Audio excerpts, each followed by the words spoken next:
saat ini membimbing dan pendeta kita sudah mengatakan kita bukan happy-happy, tidak. Di sini kita akan diajak merenungkan merenungkan bagaimana perasaanmu setelah Tuhan menebus dosamu, setelah Tuhan tidak memperhitungkan dosa-dosamu, ketika engkau percaya kepada. Bagaimana kita memperhitungkan atau merenungkan ketika Yesus yang memberikan yang terbaik bagi kita. Itu yang kita renungkan. Kita renungkan di tempat ini. Bagaimana perjalanan hidup kita? Apakah hidup kita selama ini bantah-bantahan kepada orang tua? Apakah hidup kita selama ini ogah-ogahan untuk belajar dalam sekolah? Apakah hidup kita sebagai pelajar sini selama ini ogah-ogahan untuk datang kepada ibadah di gereja? Ataukah kita abu-abu? Kita datang ke gereja tapi tidak masuk ke dalam bait suci itu mendengarkan firman Tuhan atau mengikuti semua tatanan ibadah yang sudah ada di gereja. Sebab kami juga kepada majelis gereja dan orang tua sudah melaporkan orang tua sekarang di lingkungan gereja.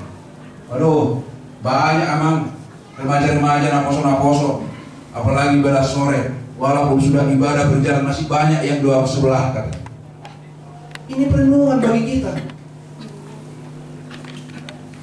Sebab kami juga sebagai orang tua, kami tidak akan melakukan hal yang seperti kami terima dulu. Kalau kami kita terima dulu ya, di sini masih ada amang UTM, amang. Kalau kami salah dipukul. Kalau zaman ini tidak begitu lagi. Zaman sudah berbeda. Kalau salah, kekerasan akan terjadi. Itu zaman kami dulu. Bahkan guru pun tidak segan-segan memukul di sekolah. Itu masih kami terima, baik dari guru, dari orang tua. Tetapi kami sebagai orang tua pada saat ini, kami masih mensyukuri itu semua.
kasih Bapa karena Engkau masih mempertemukan kami dan berkumpul di tempat ini. Kami bersyukur ya Tuhan itu karena berkat dan kasih-Mu ya Tuhan yang bisa kami alami hingga saat ini. Sebentar kami ingin melanjutkan kembali materi dan sesi kami.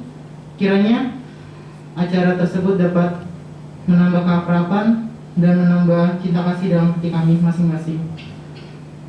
Kiranya doa yang kurang semua ini Engkau sempurnakan dalam nama Anak Yesus Kristus kami berdoa mengucap syukur. Amin.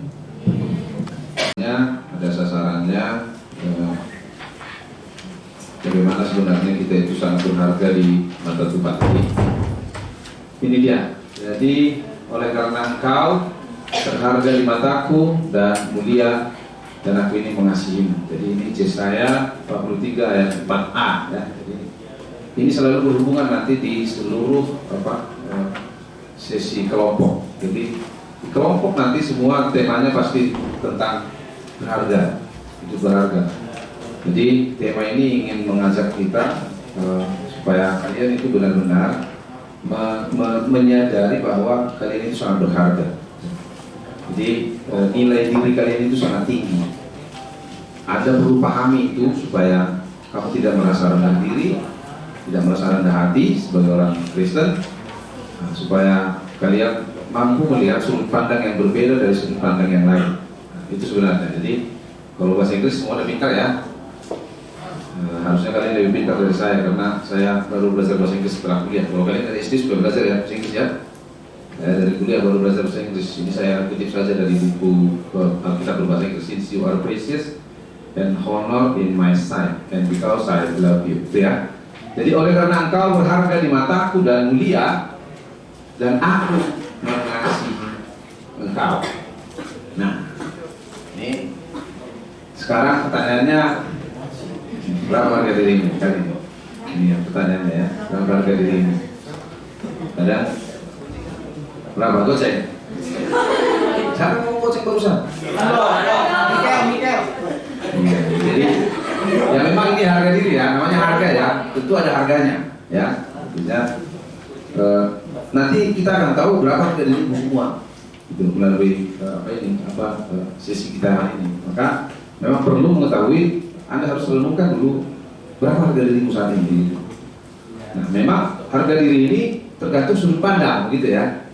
Dari sudut pandang mana kamu melihat. Nah, jadi bisa harga diri itu rendah, bisa harga diri itu begitu tinggi, tergantung kamu melihatnya dari mana, begitu kira-kira. Nah, ini tergantung dari cara pandang kita, kan itu. Kalau kamu memandangnya dari kelemahan-kelemahan yang ada di dalam dirimu, ya memang kamu akan merasa rendah diri, begitu kira-kira. Maka rasa tidak berharga itu terlihat dalam hal betapa mudahnya mereka memandang kelemahan dalam diri. Jadi setiap kita punya kelemahan. Siapa di sini yang tidak punya kelemahan? Coba tunjuk tangannya. Ada ya, semua punya kelemahan. Jadi, tetapi semua punya kelebihan. Jadi gitu. Jadi tidak ada yang sempurna. Apa bahasa Inggris? Tidak ada manusia sempurna. Nobody's perfect. Biasa itu kan. Itu sudah biasa bahasa milenial sekarang kan gitu ya. Nobody's perfect. Ya, jadi tidak ada manusia sempurna. Cuma seringkali orang yang terlalu melihat dirinya itu dari sudut kelemahannya saja. Akhirnya ya memang dia tidak mampu untuk hidup standar seperti orang lain. Karena apa? Dia memandang dirinya lemah, gitu kira-kira. Dia memandang dirinya banyak hal yang kekurangan. Akhirnya dia tidak mau hidup bersama-sama orang lain sesuai dengan standar yang ada, gitu kira-kira. Nah, orang yang rendah diri merasa tidak memiliki hal baik untuk dibanggakan. Jadi memang ini dampak dari orang yang rendah diri. Merasa Anda tidak punya hal yang baik untuk dibanggakan, dan dampaknya berat. Sapalanong, halo bahasa Sapalanong Melebu, lo memakai kerasoni kira-kira ya. Jadi orang yang merasa rendah diri, merasa tidak memiliki hal untuk dibanggakan, akhirnya memang mereka ya sudahlah, begitu kira-kira. Tidak punya optimisme lagi. Karena apa?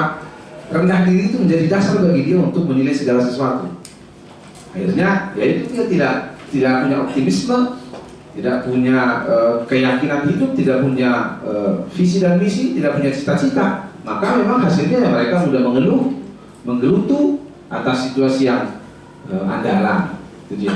Akhirnya itu dia tetap bahwa memandang kelemahan-kelemahan yang ada di dalam dirinya, begitu hasilnya. Kemudian pada tingkat yang sangat parah, orang yang merasa rendah diri, memandang kelemahannya itu, mereka bisa mengakhiri hidupnya sendiri. Jadi ada banyak orang yang mengakhiri hidup karena memang merasa tidak berguna gitu kira-kira ya, tidak selevel dengan orang lain. Mereka merasa tersingkirkan, mereka terasa didiskriminasi, akhirnya hidup mengurung diri, dan itu tingkat yang sangat parah, yaitu dia bunuh diri. Sebab mereka tidak memiliki apapun lain untuk dipertahankan dan diperjuangkan dalam hidup ini. Jadi ini tingkat yang paling parah dalam memandang. Maka memang Anda harus menyadari, seperti yang saya katakan tadi, semua punya orang kelemahan, tetapi semua punya kelebihan. Maka jangan Anda berada pada satu titik tertentu itu, bahkan ketika Anda hanya melihat kelemahan Anda akan pada titik ini. Tetapi ketika Anda hanya melihat sisi kelebihan, ini juga bahaya kira-kira ya. Jadi tidak bisa Anda melihat dari satu sisi itu saja. Itu dampaknya tetap tidak baik. Harga diri itu tergantung dengan perasaan layak dan berharga yang berasal dari pencapaian diri. Nah ini juga. Jadi seperti tadi itu memandang kelemahan ya, kan? Semua punya kelemahan, semua punya kelebihan. Tadi itu memandang dirinya dari sudut kelemahannya. Nah sekarang memandang dirinya dari sudut kelebihannya. Ini juga bahaya, gitu kira-kira. Mulai dari kepandaian atau kepintaran ya. Semua kita bercita-cita untuk pintar ya. Tapi seringkali kita menyamakan kepintaran itu secara umum. Sebenarnya kepintaran ini kan dia punya tingkat sisi yang berbeda-beda. Sebenarnya tidak ada orang bodoh. Anda tidak bisa memaksa ikan untuk memanjat, itu kira-kira. Ya, ikan tidak akan pintar memanjat. Monyet tidak akan pintar untuk berenang seperti ikan, itu kira-kira. Maka semua bisa pintar, tetapi semua bisa bodoh karena dia tidak pada titik yang benar, itu kira-kira. Jangan paksa ikan untuk memanjat. Anda akan mengatakan kamu bodoh karena dia tidak bisa memanjat. Itu? Nah begitu. Makanya jangan lihat pada satu sisi itu. Ketika Anda melihat itu, Anda akan merasa bodoh karena Anda melihat teman Anda itu pintar secara matematika, lalu Anda katakan tidak sehebat dia, dan Anda merasa bodoh. Gitu. Sementara pada sisi yang lain, Anda lebih hebat dari dia itu dalam sisi yang lain.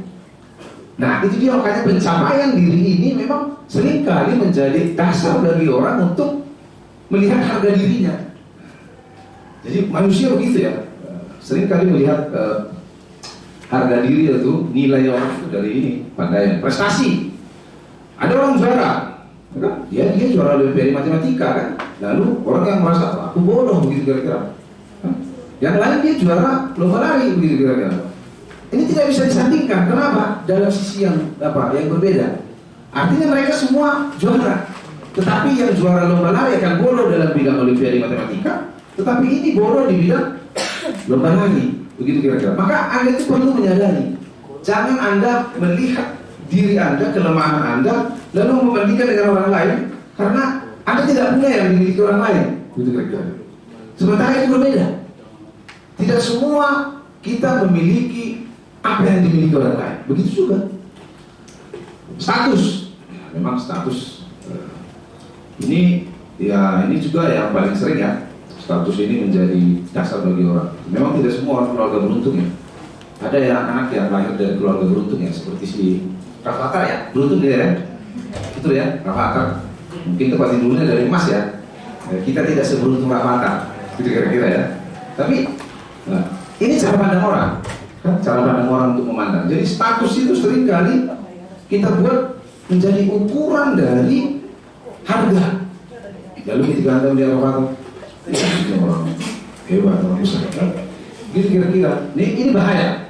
Jadi pencapaian diri memang seringkali dipakai orang untuk melihat harga dirinya. Nah, itu tadi dua hal yang berbeda. Pertama kelemahan, kedua kelebihan. Ini memiliki dampak yang tidak baik ketika itu kita pakai untuk menilai harga diri dari orang-orang. Nah, ini juga sumber daya diri. Ini ya, sumber daya diri ya. keuangan, kepemilikan. Nah, iya. Jadi seringkali orang yang punya banyak uang lalu orangnya harganya tinggi kira-kira ya. Orang yang tidak punya uang harganya rendah. Maka orang menilai seseorang itu harganya dari nominal tadi yang tadi goceng itu. Iya itu goceng. Jadi kita menilai orang dari uang. Lalu ketika orang yang tidak punya uang, ini rendah ini. Ini bahaya. Sumber daya diri. Handphone, ya handphone sekarang ya jadi gaya hidup ya. Ya makanya sekarang handphone banyak handphone yang karena kita tahu kalau merek handphone yang paling katakanlah paling secara nominal harganya mahal itu Apple ya, katakanlah itu ya. Saya itulah yang paling tahu. Sampai sekarang ada casing ya, itu yang sering di TikTok ya, yang diganti casingnya. HP-nya begini, tapi casingnya casing Apple. Nah, supaya dia seolah-olah pakai Apple begitu kira-kira. Karena apa? Dengan memakai Apple, dia merasa harga dirinya naik, kan itu. Nah ini gaya manusia yang milenial sekarang melihat harga manusia itu dari kepemilikan itu tadi. Maka ketika Anda di sini semua yang tidak memakai Apple, ada yang memakai laptop sini, coba tunjuk tangan. Atau casingnya saja. Ada juga ya, casingnya juga Anda tidak punya kan? Ada casingnya. Oh Apple, oh ini asli nih. Logonya doang. Oh ini asli Apple kan? Nah, jadi kalau ini kita buat ukuran, dia doang yang punya harga yang tinggi. Kita semua rendah. Karena saya juga nggak pakai Apple, casingnya juga nggak punya saya. Ini ukuran, nah kan motor itu mobil salah ya, saya misalnya mobil ya, kan mobil sekarang motor dan mobil kan identitas ini. Ada yang motornya gede, ketahuan sama bum bum, oh datang Sinando, gitu kira-kira. Jadi suara knalpot itu identitas dari harga orang. Kalau bum bum, oh siapa namanya ini? Si Joshua, gitu kira-kira. Ada yang brand gitu, beda. Jadi ini dia, makanya kepemilikan dan keuangan sumber daya diri ini juga menjadi dasar bagi orang untuk menilai orang lain bahwa harganya itu rendah atau tinggi. Dan penampilan yang dimiliki seseorang. Ini seperti buru apa ini? Buru Nevaho ini. Ini buru Nevaho ini. Tuh. Kan keren ya? Nah, ini tok saya memang ini. Saya sengaja ambil ini tok saya buru Nevaho ini saya ambil. Kan begini nih, kan kalau orang lihat sosialita begitu kira-kira ya. Lalu kita yang nggak begitu, jadi merasa rendah diri, mau kemana takut, minder, gitu. Kenapa? Ukuran yang dipakai ini penampilan dengan baju merek Chanel, sepatu merek apa? Hah? Gucci, jam merek Rolex. Ini bukan Rolex ya, ini bukan Rolex. Ini apa ya? Apa lagi nih? Itu kacamatanya merek Puma tuh. Ya kan? Begini jadi. Ukuran-ukuran yang begini sumber daya diri kita pakai untuk mengukur orang. Nah ini yang cara pandang dunia gitu kira-kira ya. Dunia memandang kita begitu, pangkat dan jabatan kan. Kalau pangkat dan jabatan ini memang seringkali menjadi hal yang sangat dicari-cari orang. Karena apa? Karena memang kita harus jujur ya, pangkat dan jabatan ini hal yang paling kuat mempengaruhi status dan harga diri orangnya. Kalau bayangkan kalau ada seorang orang kayak Chinese itu yang dari Tiongkok namanya Jack Ma. Jack Ma yang tahu ya? Jack Ma. Nah, jadi dia punya banyak uang ya. Begitu besar. Dia pernah bilang begini. Kalau kamu nggak punya duit, gitu kira-kira. Kalau kamu nggak punya duit, mau kata-kata bijak yang terindah sekalipun keluar dari mulutmu, itu tidak ada artinya bagi orang. Itu kata dia. Tapi kalau kamu punya duit, kata-katamu yang tidak berarti sekalipun itu menjadi motivasi bagi orang. Jadi duit menjadi ukuran. Itu kata Jack Ma. Makanya memang orang berlomba-lomba berorientasi hidup ini untuk mencari duit tadi. Karena itu. Karena kalau nggak punya duit, mau sepintar apa saya ngomong, nah, sudah. Nah, apa semua itu nonsen, kosong, gitu kan? Mau hebat apa saya ngomong. Tapi kalau saya nggak punya duit, saya ngomong apa aja, nafas saya saja udah menjadi motivasi bagi kalian. Itu kira-kira. Nafas belum ngomong saya itu. Itu kalau ukuran-ukuran yang begitu. Nah, apa dampak dari kebanggaan yang ada dampak. Tes. Tes ya. Nah, ada dampak yang dari kebanggaan diri yang menentukan harga. Pertama, harga diri semacam ini dapat menyebabkan seseorang merasa independen, sombong, dan memuja diri sendiri, yang pada akhirnya menumpulkan keinginan untuk mencari harga. Jadi ya, orientasi kita di dalam hidup ini seperti tadi itu mencari banyak hal, materi-materi yang dunia ini memang membuat kita menjadi sombong dan memuja diri sendiri, dan ini menjadi dasar bagi kita untuk tidak mau lagi mencari Tuhan. Karena apa? Tuhannya bukan lagi Tuhan yang kita sembah, tetapi Tuhannya ini semua materi-materi ini. Maka memang kita harus yakini, Anda harus sadari bahwa dunia ini tidak lagi mempertuhankan Tuhan yang sebenarnya, tetapi telah mempertuhankan uang, pencapaian diri, mulai dari itu tadi jabatan, status. Maka semua orang kan berbondong-bondong mencari uang. Kenapa? Tanpa kita sadari, uang itu sudah menjadi Tuhan bagi kita. Karena semua bisa diatur dengan uang, seperti sumur ya. Kalau kita tahu kepanjangan sumur, semua urusan mesti uang tunai. Ya apa-apa kasih tunai, selesai. Karena kalau nggak tunai, Anda akan mengurus sesuatu bisa sampai berminggu-minggu, tapi dengan uang, Anda bisa mengurus dalam 2 menit, selesai. Gitu kira-kira. Nah, itu yang pertama. Yang kedua, orang-orang seperti ini akan mudah terluka dan marah kalau tidak dihargai atau direndahkan. Nah, ini dia, aku lihat ini kata-kata bicara ya. Sombong itu ibarat orang sombong itu umpama orang yang berdiri di atas gunung. Dia memandang orang lain kecil, namun dia tidak sadar orang lain juga melihatnya kecil. Kira-kira ya. Jadi kalau saya berdiri di atas gunung kan saya melihat Anda kecil. Saya nggak sadar bahwa kalian juga melihat saya kecil, gitu kira-kira. Monas kan kecil dari jauh, siapa tuh Monas kira-kira. Walaupun dia memandang kita kecil. Nah, begitu ibarat orang sombong itu begitu. Maka memang kesombongan itu kadang tidak disadari oleh orang bahwa ketika dia sombong, sebenarnya dia itu sedang mengecilkan dirinya sendiri juga.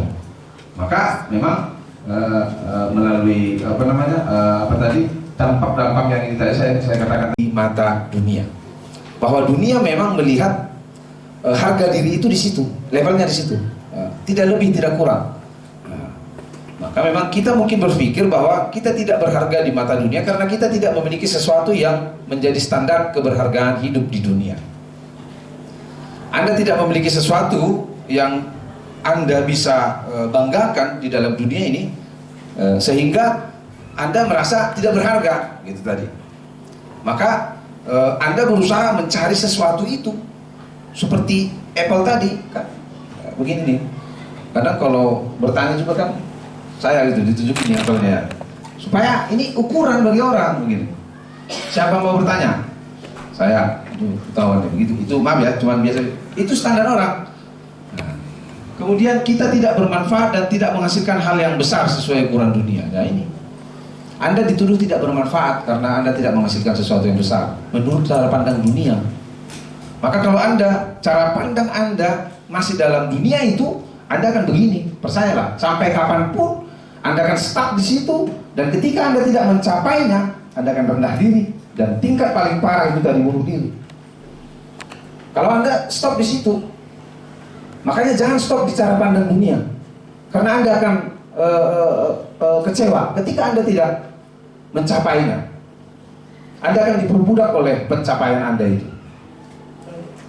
Kita tidak mampu hidup seperti orang lain dengan segala kemewahan yang dimiliki orang lain. Ya inilah kan, jadi dia punya Gucci, Anda tidak punya, lalu Anda minder, gitu kira-kira ya. Akhirnya Anda tidak mampu hidup dengan bersosialisasi dengan orang lain karena Anda tidak memiliki seperti yang Anda. Nah ini dia inferiority complex. Anda pernah dengar ini ya? Inferiority complex, yakni perasaan menganggap lebih rendah dari orang lain. Jadi inferiority complex ini akibat dari Anda berhenti di dalam cara pandang dunia itu. Anda akan mengalami ini.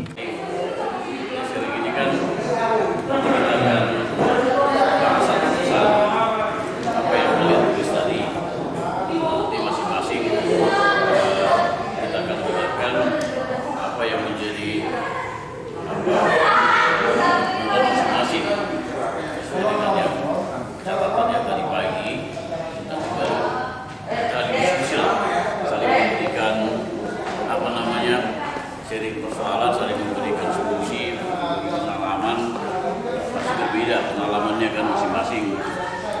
keluarga masing-masing orang pasti berbeda, tapi di situ kita saling mendengar. Jadi kenapa kita harus buat kelompok supaya kalau rame-rame itu kita tidak fokus gitu kan. Jadi kalau kelompok begini hanya kita, ya mungkin kalaupun nanti ada di situ yang kira-kira sepertinya rahasia pribadi, tentunya kita yang berkelapan ini kan hanya kita yang tahu gitu ya, nggak perlu ke orang lain, karena setiap orang ada juga yang mungkin sesuatu yang dia tidak mau orang lain.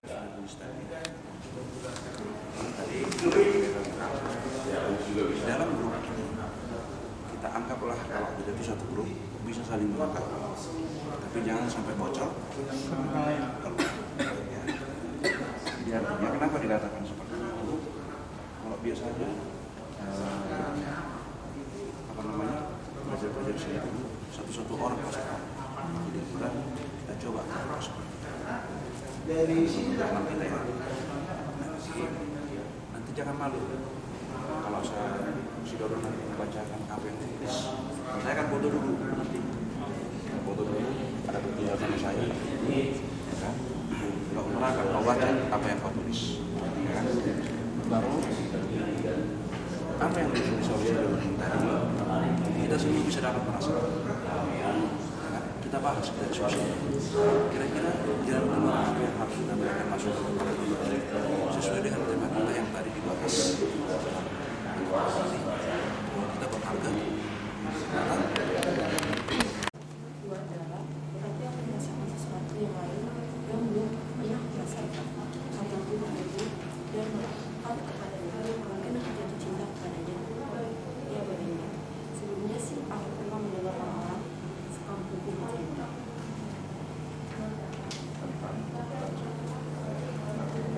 tentang kehebatan orang yang satu ini, tetapi waktunya aku tidak begitu peduli waktu itu. Ternyata apa yang dilakukan mereka itu adalah tenang. Sekarang saya sudah memutuskan hati untuk mengikuti. Pengalaman pertamaku setelah mengikut dia sungguh luar biasa. Dia memberi nama baru bagiku yang diberi arti batu kara atau batu besar. Sungguh nama itu sangat besar bagi saya. Hatiku sepertinya melayang sampai ke langit ketujuh karena senangnya. Bukannya itu, ternyata akulah murid pertamanya. Aku dekat banget sama dia, bahkan aku sendirilah sebagai juru bicara dari antara teman-temanku yang lain. Coba memanggil dia dengan guru. Entahlah, apa karena aku dekat dengan dia atau apa demikian sifatku. Aku orangnya reaktif, suka meledak-ledak dan emosional. Tetapi dengan jujur katakan deh, orang bukan aku acting. Barangkali ya, itulah mungkin kepribadianku. Maklumlah, yang namanya seorang nelayan menangkap ikan lagi. Tapi sudahlah, aku tidak sabar lagi menceritakan pengalamanku sendiri. Dari kota turun kampung, dari dataran tinggi ke dataran rendah, kami jalani semua dengan senang hati dan paling heran. Seperti dia tidak mengenal lelah. Semua kata-kata yang diucapkan begitu menyenangkan hati dan penuh hikmat. Menghibur orang-orang yang sedih, menguatkan orang-orang yang lemah, menyembuhkan orang-orang sakit, bahkan pernah membangkitkan orang mati. Wah, tak terkatakan sungguh banyak mujizat yang dia lakukan.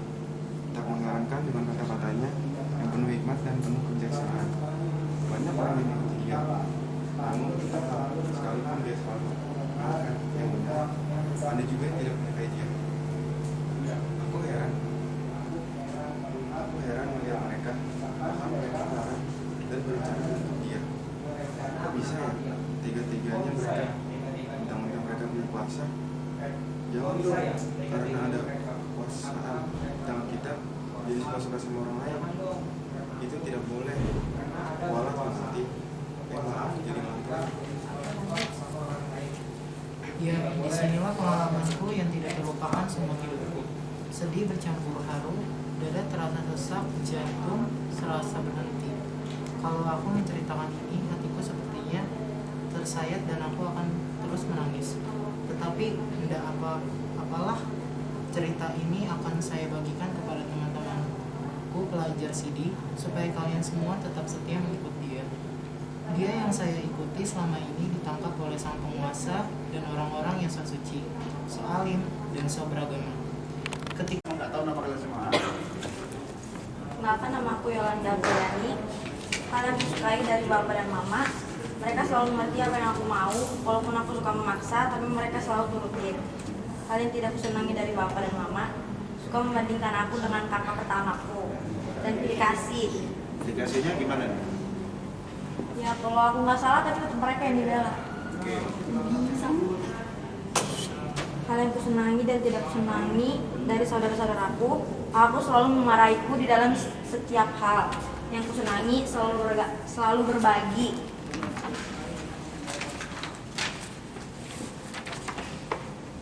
Orang yang paling kukasihi di rumah dan alasannya Bapak. Karena royal dalam ngasih uang. Hal yang kusenangi dari diriku sendiri, tidak pelit dalam hal apapun. Oke, catat temannya ya. Terus yang tidak kusenangi? Suka berbohong, melawan, membantah orang. Oke. Pemarah, psikopat, suka pembohong, dan pemarah. Terus ya. Nama aku Rosalina. Psikopat ya. Hal yang kusenangi dari Bapak Mama, kalau aku main kayak selalu dibatasi. Hal yang tidak kusenangi, suka membanding-bandingkan sama. Itu akan memotivasi kita sehingga kita menjadi semangat.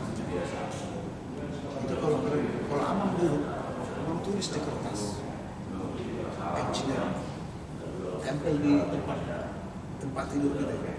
Ketika kita malas, tidak perlu di langit-langit. Wah, gue mau jadi engineer, dia akan malas. Di mana tempat ketika kita malas, dia engineer atau pengusaha, dokter. Itu memotivasi kita, tujuan kita itu membuat kita yang biasanya malas karena banyak tantangan menjadi semangat sampai nanti pada akhirnya nanti endingnya.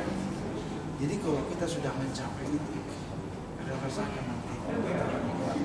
Karena dulu bekerja, gaji pertama Amang itu cuma 100.000 sebulan. Tapi waktu dapat itu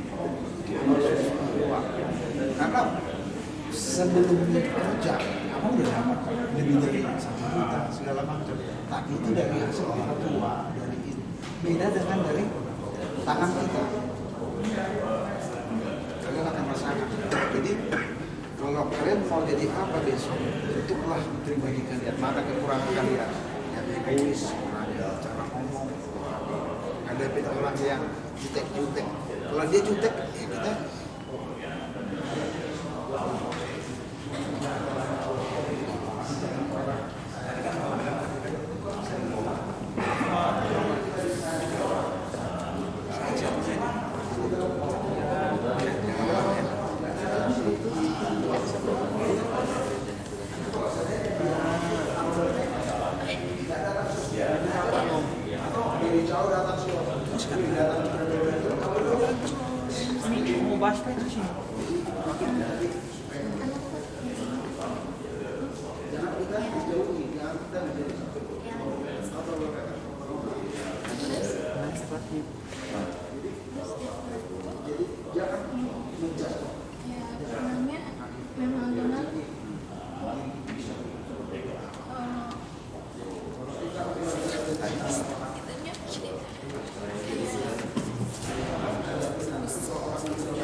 yang menjadi pengikat keluarga itu biasanya anak-anak. Jadi susahnya orang laki itu mau cerai kan selalu makanya kan anak-anak kan. Karena kalau udah apa sisanya itu pasti hancur semua lah. Walaupun misalnya ada anak ibu-ibu, anak-anak ibu bapak, itu semuanya jadi kacau juga gitu kan. Itu harus kita jaga lah, itu termasuk tugas kamu juga untuk mendoakan. Jadi saya pikir kalau sekali sebulan di rumah bertengkar orang tua itu biasalah. Saya juga dulu begitu kan. Banyak anak-anak kalau orang tuanya bertengkar dia terus kamar tidur dengan gitu. Karena tuh besok mereka baikan lagi juga. Itu orang tua kan begitu kan. Itu yang harus kita pikirkan. Jadi pertengkaran itu kita ya nggak usah inilah. Tapi kita juga harus lihat arahnya, jangan sampai ada arah ke broken home aja. Kita juga ikut campur di situ kalau sudah sampai arah ke situ. Ya, terus yang kamu senangi dari dirimu sendiri apa?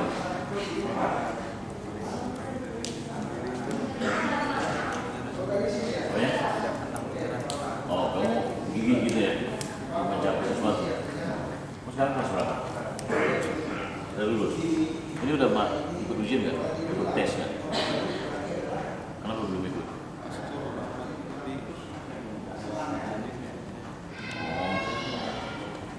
Oh gitu. Maksudnya Polri juga daftar ke mana? Akpol. Nah sekarang kan ada pengiriman kan? Yang lagi tes sekarang kan? Oh Akpol. Oh ya. Iyalah. Udah tahu sekarang lagi udah selesai nggak tesnya? Ada orang situ lulus ya bahkan. Iyalah itu. Kadang ada beberapa yang kayak di depan tuh manis tapi di belakang ternyata mungkin tapi ini tuh gak sesuai fakta.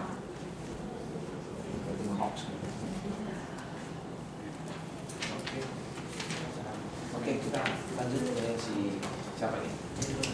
Oke, kamu perlu deh. Nama saya dari Badan Siaga. Ya, bilang dari tanggal lahir Tangerang 4 Februari 2000. Kira-kira mungkin ya, rambut kulit kecil rambutnya ini enggak kan jauh dari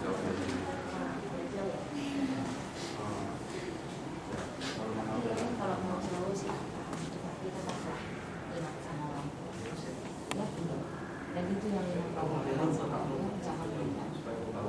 ya Deborah ya mungkin kalau kamu kuliah belajar sama dan Bapak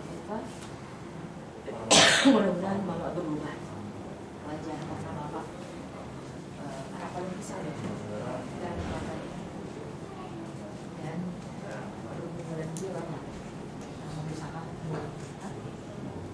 memang wajar itu dan itulah yang harus kamu lihat supaya tidak menjadi sebuah dendam ketika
Lah, kok ketawa? Enggak, mereka menyadari badannya kongkong. Makanya ketawa.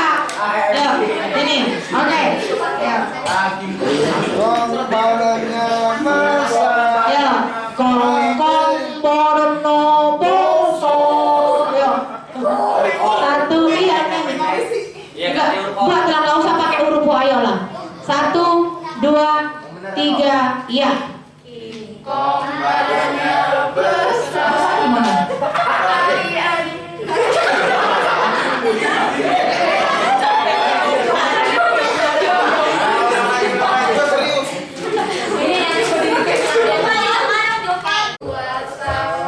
Aku punya anjing kecil.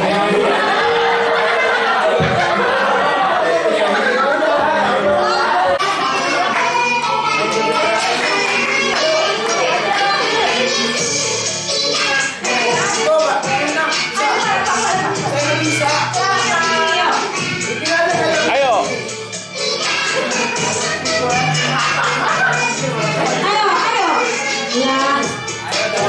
Nanti jadi kamu kena hukum loh.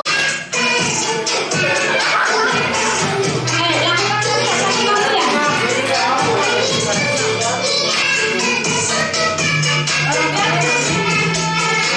Ayo, oke ya. Ya.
ya. Kami dari kelompok 5 anggotanya baru ini. Kami takkan kalah, kami takkan menyerah, karena kami paling gagah.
Masih semangat kan? Puji Tuhan, malam hari ini kita akan lanjutkan acara ibadah malam hidupku baru, yaitu pelajar Sidi HKBP 3 Raksa 28 Mei 2022. Sebelum kita mulai, kita masuk sejenak saat teduh.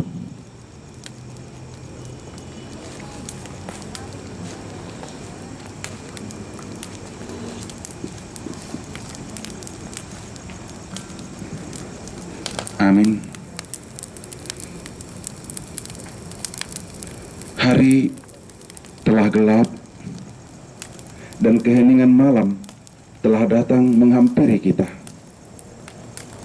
Sudah 1 hari ini kita bersama-sama di tempat ini, mengasingkan diri dari keramaian kota Tangerang, jauh dari orang tua, saudara-saudara, dan teman-teman yang biasa kita temui. Saudara hadir di sini untuk mengenal siapakah dirimu dan untuk apa kamu ada. Di tempat ini juga saudara punya kesempatan untuk memandang jauh ke belakang. Dari mana kamu datang dan sedang di mana kamu sekarang. Juga memandang jauh ke depan, akan kemanakah kamu pergi melangkah. Saat ini adik-adik semua diundang untuk berdiam diri, membuka hati dan pikiran, untuk merasakan kehadiran Tuhan dalam kehidupanmu. Allah sungguh mengasihimu dan menyayangimu, dan Dia menghendakimu untuk datang dan berserah kepadanya. Tundukkanlah kepalamu dan berbicaralah kepadanya di dalam hatimu. Kita hening sejenak. Dialah yang menjagamu saat ini. Rasakan kasih dan kebaikannya sambil menyanyikan, Bapa, Engkau sungguh baik.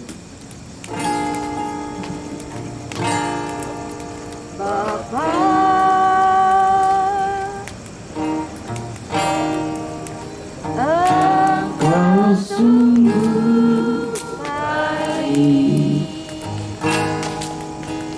kasih-Mu melimpah di hidupku.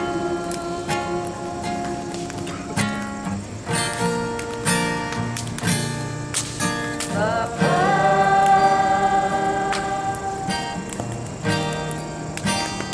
Lu berterima kasih.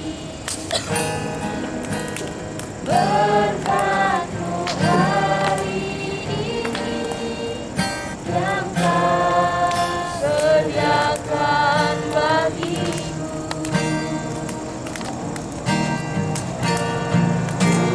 Naikkan syukurku buat hari yang Kau beri. Tak habis-habisnya kasih dan rahmat-Mu.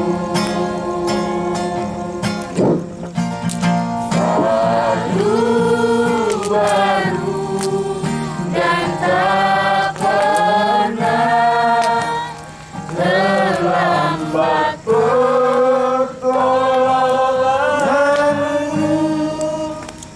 Besar setiamu di sepanjang Hidupku seperti rusa yang merindukan sungai yang berair. Demikianlah jiwa kami merindukan Engkau, ya Allah. Lihatlah kami anak-anak-Mu, ya Allah, datang bersembah sujud kepadamu. Kami rindu dan jiwa kami haus untuk kehadiran-Mu. Ya Allah, Engkau begitu baik kepada kami. Kasih-Mu melimpah bagi kami. Saat ini kami bertekuk lutut di hadapan-Mu. Lihatlah anak-anak-Mu ini yang mendambakan kemurahan-Mu. Bukalah pintu gerbang kerajaan-Mu bagi anak-anak-Mu ini.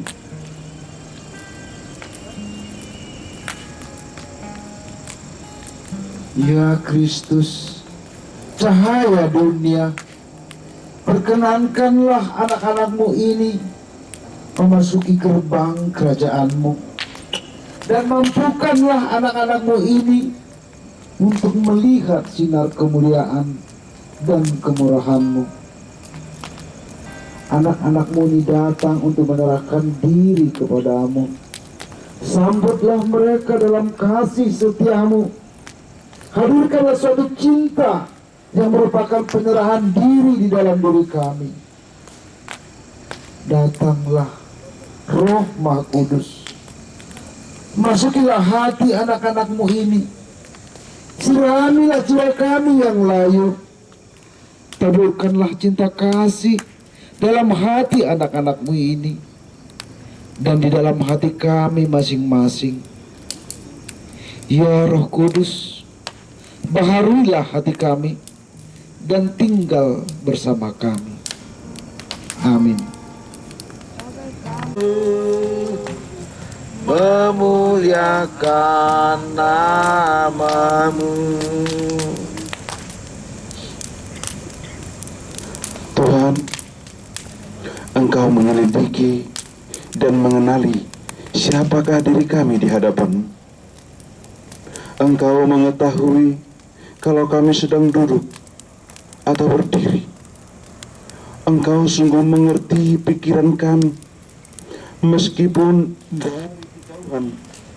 Engkau memeriksa dan mengetahui apakah kami sedang berjalan atau berbaring.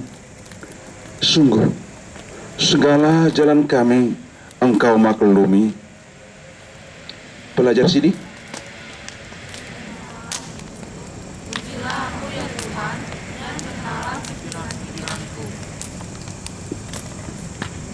Sebelum lidah kami mengeluarkan perkataan, Engkau telah lebih dahulu mengetahuinya. Sungguh dari belakang, dari depan Engkau mengurung kami. Engkau menaruh tangan-Mu yang penuh kuasa ke atas kami. Ya Tuhan, terlalu ajaib pengetahuan-Mu itu bagi kami. Terlalu tinggi, kami tidak sanggup mencapainya.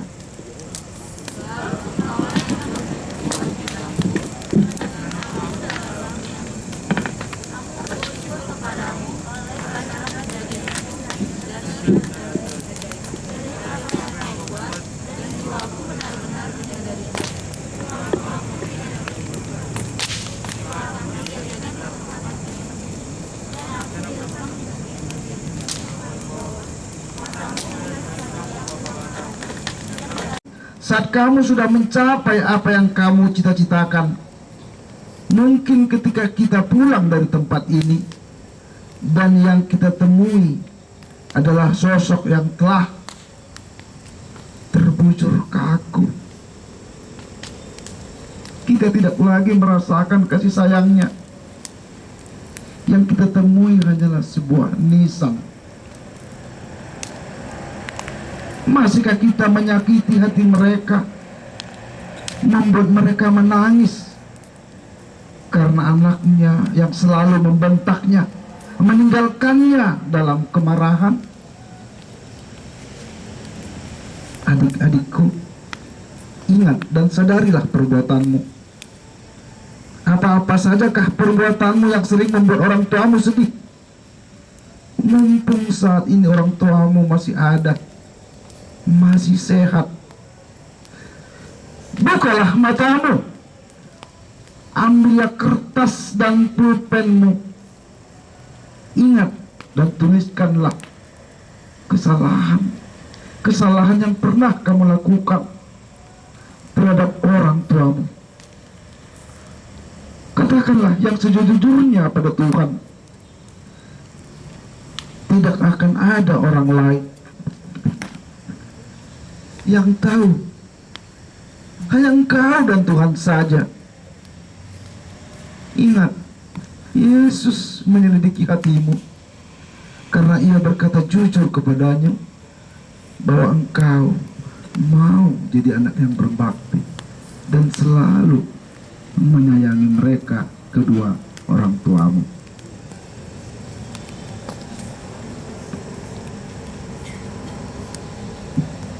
Coba tuliskan dosa-dosa terhadap orang tuamu. Akui dengan jujur dalam hatimu. Bayangkan kesedihan mereka ketika kita membentak orang tua kita, ayah dan ibu kita. Ketika mungkin mereka melarang kita apa yang tidak kita sukai. Coba bayangkan betapa sedihnya dan merasa kehilangannya selama 2 hari orang tua kita. Coba bayangkan adik-adik, tulis semua apa yang sudah pernah kau lakukan. Masih ada kesempatan diberikan Tuhan kepada kita semua untuk meminta maaf, untuk menyayangi mereka. Seperti di tahlil kelima mengatakan, hormati dan sayangilah orang tuamu, supaya panjang umurmu, supaya berkat-berkat Tuhan mengalir kepada adik-adikku semua. Bayangkan adik-adikku, tulis semua apa yang pernah kau lakukan. Mumpung dikasih kesempatan oleh Tuhan untuk meminta maaf sepulang dari puncak ini.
Bagaimana dengan sikapmu terhadap orang lain, saudara-saudaramu, teman-temanmu, atau gurumu? Apakah kamu pernah membuat mereka kesal dan jengkel karena sikap dan cara bicaramu? Apakah saudara-saudaramu dan teman-temanmu pernah menyakiti hatimu dan akhirnya kamu melawan dan membuat jahat terhadap mereka? Kini saatnya kamu mengingat perbuatanmu yang melukai mereka. Tuliskanlah juga itu di dalam kertasmu.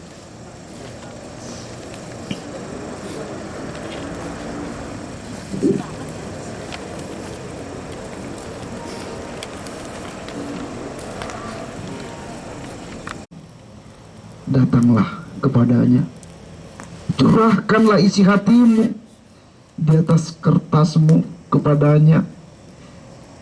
Jujur mengaku dosa-dosamu kepada Tuhanmu.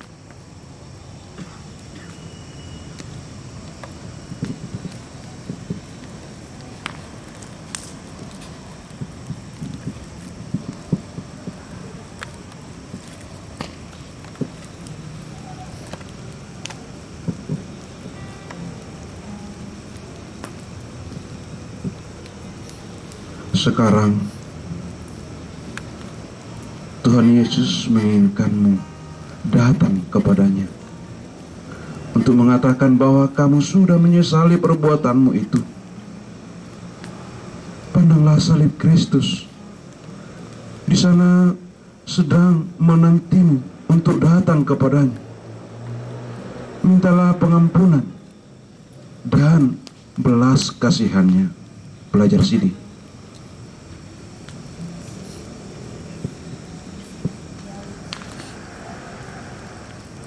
Ayo sama-sama.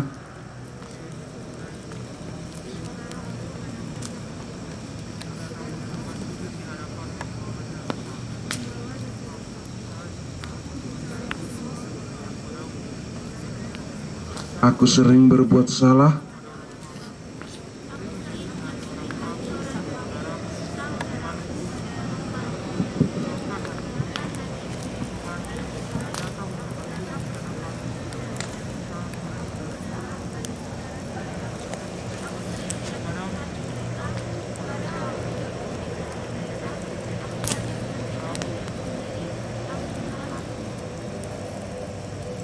Adik-adik yang terkasih, kurang lebih 1 tahun kamu sudah belajar CD, belajar tentang firman Tuhan, belajar membedakan mana yang baik dan yang jahat. Ingat dan ketahuilah bahwa segenap perbuatanmu akan engkau pertanggungjawabkan sendiri di hadapan Tuhan.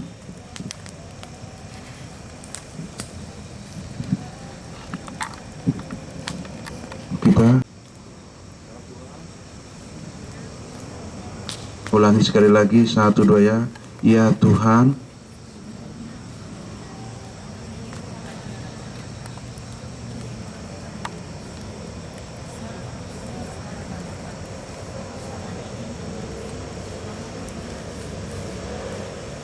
aku ingin dikasihi.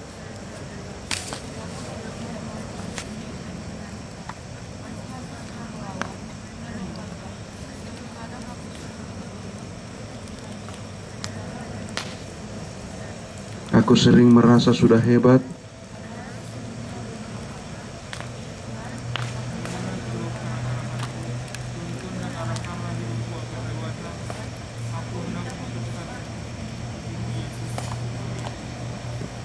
Ya Tuhan Yesus, lihatlah anak-anak-Mu ini. Mereka datang bersembah sujud di hadapan-Mu, membawa dosa-dosa mereka. Ya Tuhan, ampunilah mereka. Kita bernyanyi.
Adik-adikku, Tuhan telah mendengar doa dan pengakuan dosamu, dan Tuhan telah mengampuni dosa-dosamu. Kristus telah rela berkorban, mati di kayu salib demi dirimu orang berdosa. Saat ini Tuhan menginginkanmu di dalam kerendahan hati dan di dalam doa, menyatakan komitmenmu sebagai bukti bahwa kamu sudah hidup baru. Apa yang kamu lakukan terhadap orang tuamu, saudaramu, temanmu, gurumu? Apa yang kamu lakukan untuk Tuhan? Hari ini sesudah witip nanti, dan bahkan sesudah kamu lepas sidik. Dalam pelayanan apakah kamu akan terlibat di gereja sebagai bukti cintamu kepada Tuhan, karena Dia sudah lebih dahulu mencintaimu? Bagaimana komitmenmu pada Yesus sekalipun kamu menghadapi kesulitan dan tantangan?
Tuhan ingin kamu menghargai kesempatan yang Tuhan anugerahkan ini.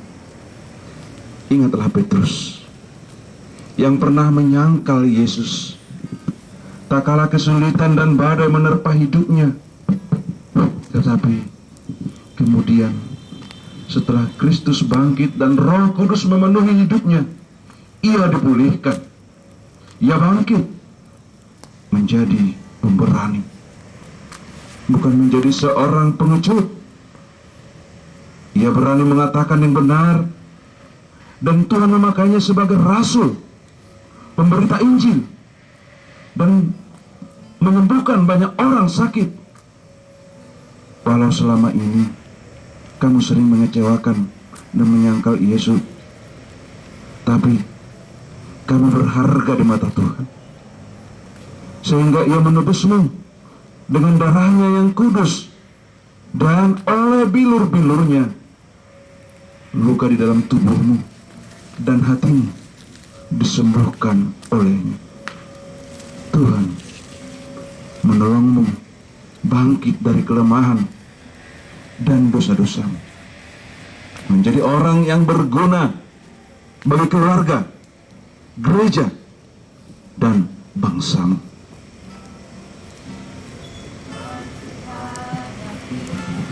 Kehidupan ini, jalan mana yang harus kupilih? Ku tahu ku tak mampu, ku tahu ku tak sanggup. Hanya Kau Tuhan tempat jawabanku. Aku pun tahu ku tak pernah sendiri, sebab Engkau Allah yang menggendongku. Tanganmu membelaiku, cintamu memuaskanku. Kau mengangkatku ke tempat yang tinggi. Janjimu seperti fajar pagi hari, dan tiada pernah terlambat bersinar. Cintamu seperti sungai yang mengalir, dan ku tahu betapa dalam kasih-Mu. Ingatlah juga Yusuf kecil mengalami banyak penderitaan, diperlakukan tidak adil oleh saudara-saudaranya, bahkan menjualnya orang asing. Tetapi Yusuf dilindungi oleh Tuhan. Saya mau ikut Yesus untuk lama-lamanya. Meskipun saya susah menderita dalam dunia, saya mau ikut Yesus sampai selama-lamanya.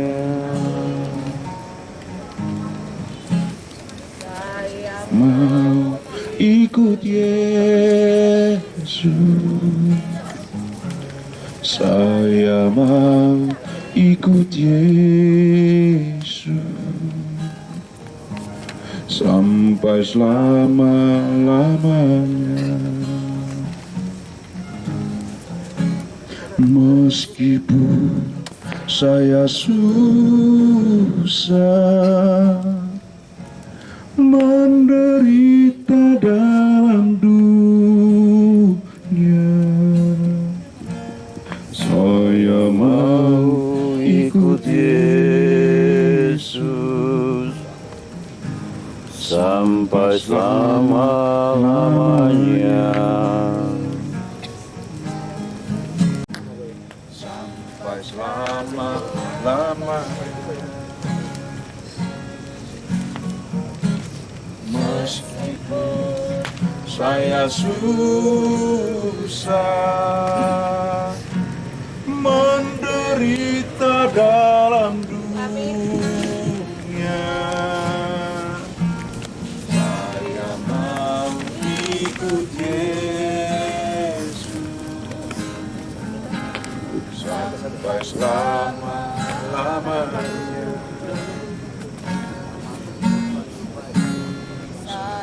Mau ikut Yesus,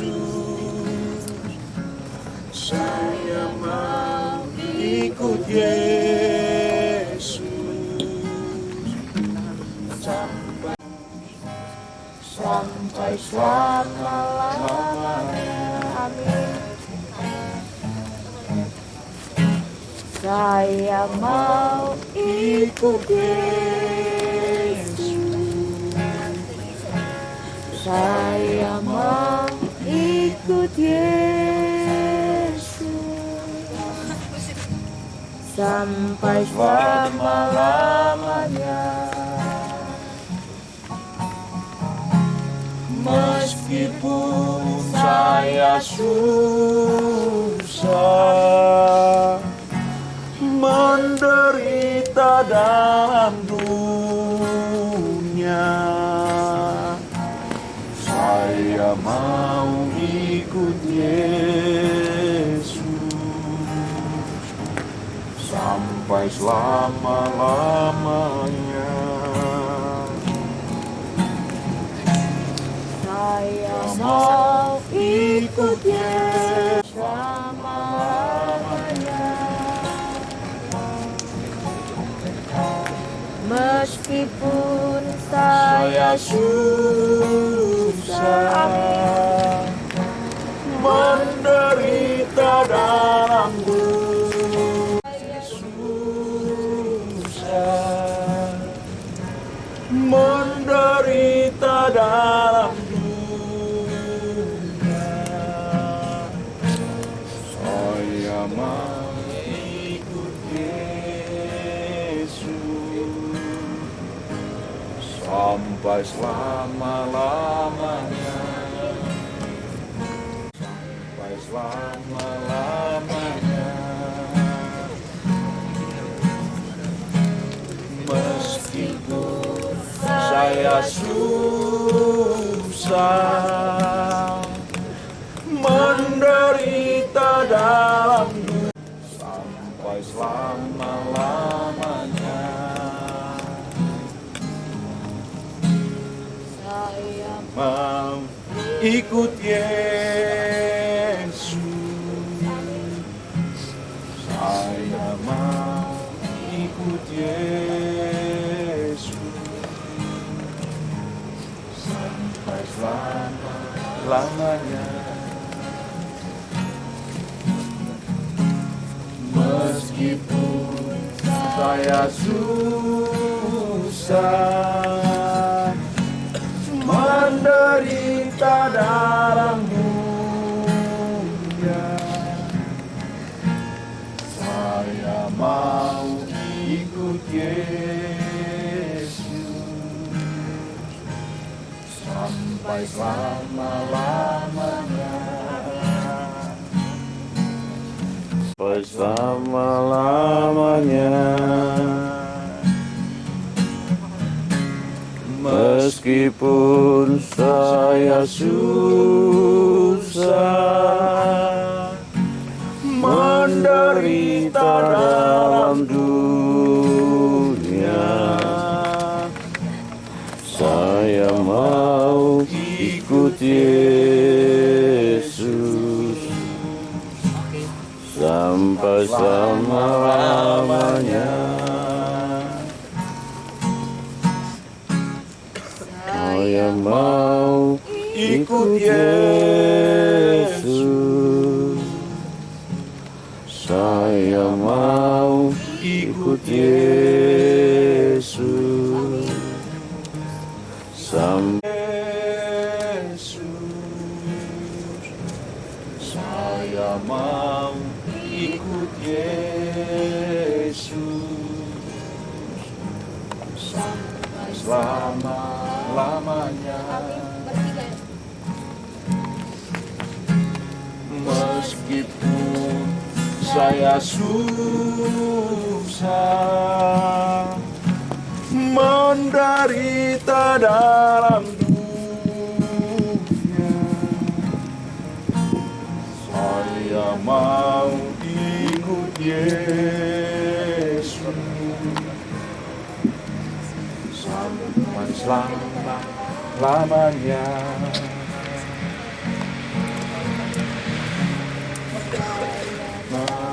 Ikut Yesus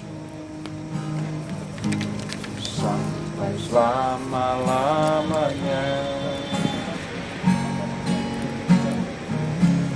Meskipun saya susah.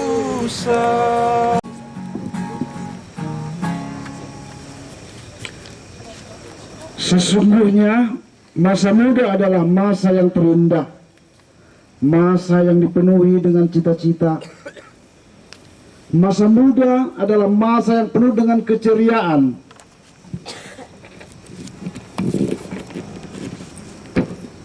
Karena itu, nikmatilah masa mudamu dengan semangat yang tak kunjung padam.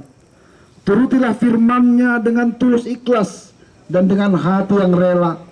Sebab Tuhan menyelidiki segala hati dan mengerti segala niat dan cita-cita. Jika engkau mencari Dia, maka Ia berkenan ditemui olehmu. Tetapi jika engkau meninggalkan Dia, maka Ia akan membuang engkau untuk selamanya. Kamu ini adalah milik Tuhan.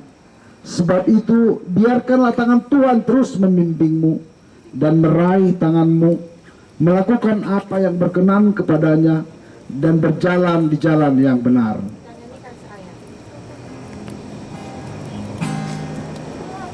Milikmu, Yesus Tuhanku, ku dengar suaramu. Ku merindukan datang mendekat dan diraih olehmu. Raih rohku dan dekatkanlah pada kaki salibmu. Raih daku, raih dan dekatkanlah ke sisimu, Tuhanku. Bahwa Tuhan yang ajaib dan kuasa menolong hidup kita selamanya.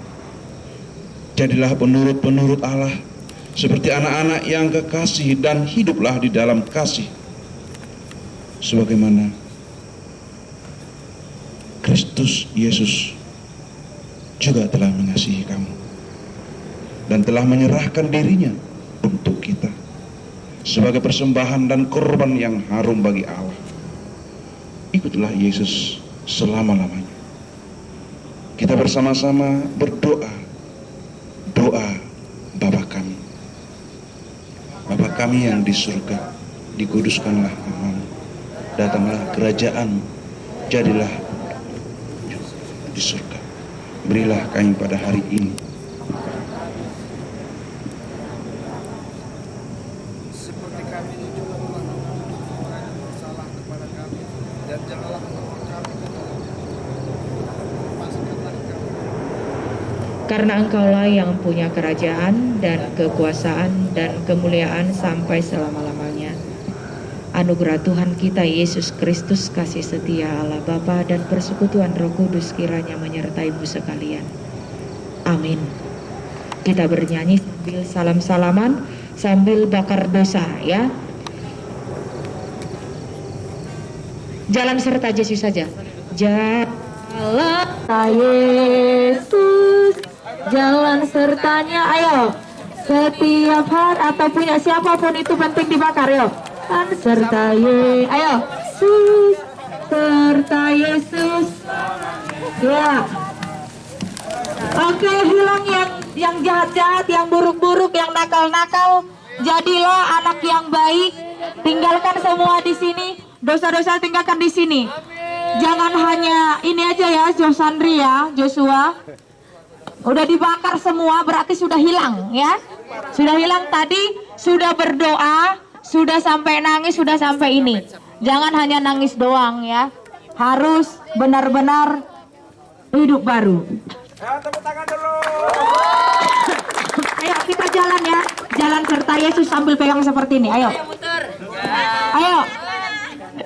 Oke, ikutin Inang, ayo. Awas, awas. Ayo, pegang ininya Inang, ayo. Oke, jalan serta Yesus. Satu, musiknya Amang Pendeta, musiknya. Pegang semua, ayo. Oke, 1, 2, 3, ya. Nyambung. Jalan serta Yesus, jalan sertanya setiap hari, haha. Jalan serta Yesus, serta Yesus selamanya. Jalan-jalan suka, jalan-jalan suka, jalan sertanya setiap hari. Jalan serta Yesus, serta Yesus selamanya. Ikuti ya, ikuti. Jalan serta Yesus, jalan sertanya setiap hari. Jalan serta Yesus, serta Yesus selamanya. Jalan-jalan suka, jalan-jalan duka, jalan sertanya setiap hari. Jalan serta Yesus, serta Yesus selamanya. Oke, makan jagung dulu. Oke. Ya, makan jagung dulu. Makan jagung. Oke, ini jagungnya. Ada jagung itu. Ambilnya satu-satu, antri ya. Ada yang minum. Oke, yuk. Ayo dimakan aja, ayo. Iya.